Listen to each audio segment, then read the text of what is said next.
Hello, my name is Nathan Foor, Senior Associate Director of Student Financial Services here at MCPHS.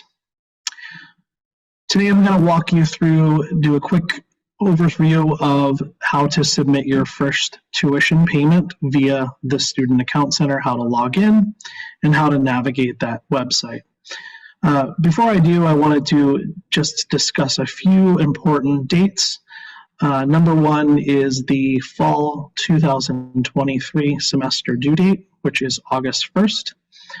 You should have received your first bill via your email. That was released on June 22nd. If you have not received that bill, certainly reach out to the Student Financial Services office so that we can assist in that regard. The other important date that I wanted to highlight is Wednesday, August 30th, which is the move-in day. So more information to come in regards to the schedule of that. So just keep an eye on your email for more information. I'm going to flip over here and share my screen. So in order to access your Student Account Center, you're going to go to the main page, mcphs.edu, and from there you can click on the option that's, you can select the option from the drop-down menu, Admission and Aid, and from there will be a drop-down that will appear, and on the right-hand side, from the right-hand side, you'll see a related resources page with the Student Account Center as a direct link. You can also access the Student Account Center via the Cost and Aid page, which is on the Tuition and Fees page. But for now, we're going to access via the FAQ page. So that will bring you to the Student Account Center. And this is where you're going to log in as a student. And I say that's important because your student credentials, your university credentials are what you're going to use to log in and access the Student Account Center. So once you click this button, it's going to ask you for your student account information. And from there, it's going to bring you to this page. And this is the main page of the Student Account Center site. And so right off the bat, you're going to be able to see your account balance in real time. So this box here will have your real-time data. It'll also have your real-time account balance as well. So when you first log in, you're going to see like this view a current statement. So if you have a current statement, that will the last viewed statement, generated statement will be accessible there. That is not a real-time access. That is just a snapshot of what your bill looked like on the date that the statement is generated. So it's really important to make sure that you're aware that that is not real-time. This box is real-time. So from there, you're going to be able to click on the transaction details screen, and that's where you're going to be able to see an itemized list of your bill, tuition and fees. If you're housing, you'll also see the pending financial aid, which is really important because then you can kind of keep track on what you've applied for and what has been certified. From there, we're going to click on the Make a Payment option.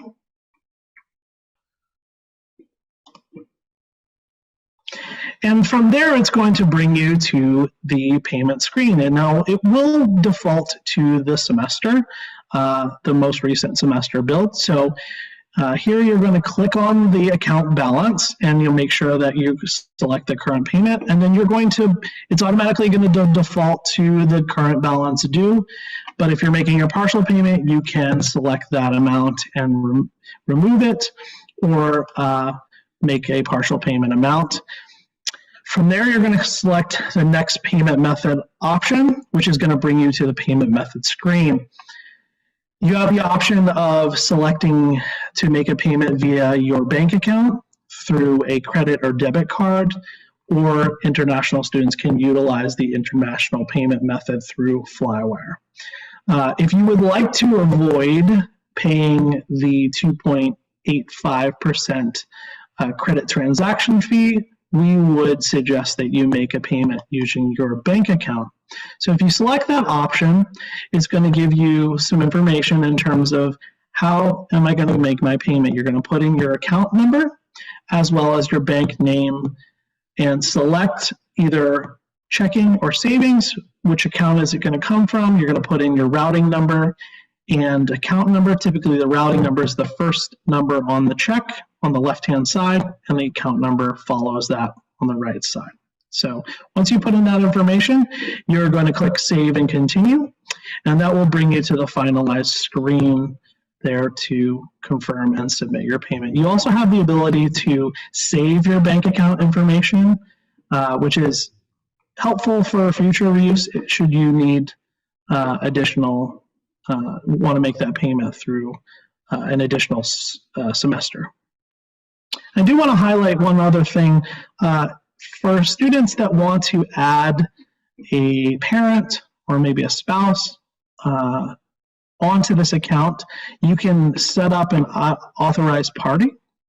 It's very important because that party will get notified anytime there's a billing statement issued or anytime there's been a correction to the account, and whether there's some registration changes and then your rebuild. So it's important to add them to the account so that they can make payments, but it does not affect your login as a student. So that's really important.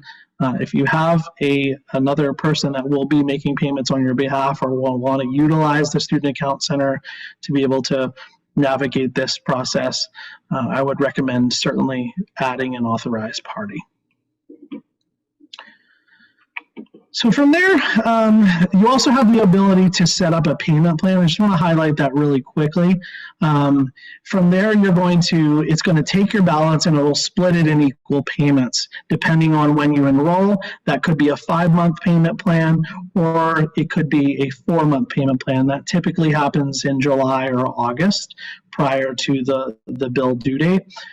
Again, when you set up the payment plan, you're going to make your first payment, which will be your deposit, and then it will set it up so that it's going to be automatically deducting the remaining payments. So if you're setting this up in July, you're going to have a 5-month payment plan, then you would have 4 remaining payments that would be auto debited on the 1st of every month starting in August, September, October, and November.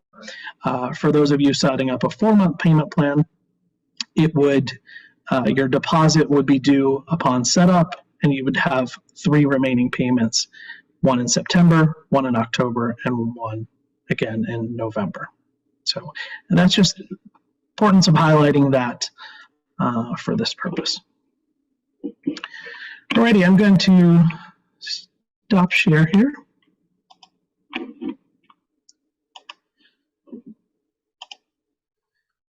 So I did want to just highlight a couple more things. Thank you for tuning in to this small video. Did want to highlight the Admitted Student Platform for more information in terms of orientation, any information related to immunizations, as well as move-in day and all of the events surrounding the first week of class. So it's important to kind of keep abreast to what's going on via that page. Also, any questions about making a payment, accessing the Student Account Center, please reach out to Student Financial Services, either via email at sfs@mcphs.edu or via telephone 617-732-2864. Again, 617-732-2864.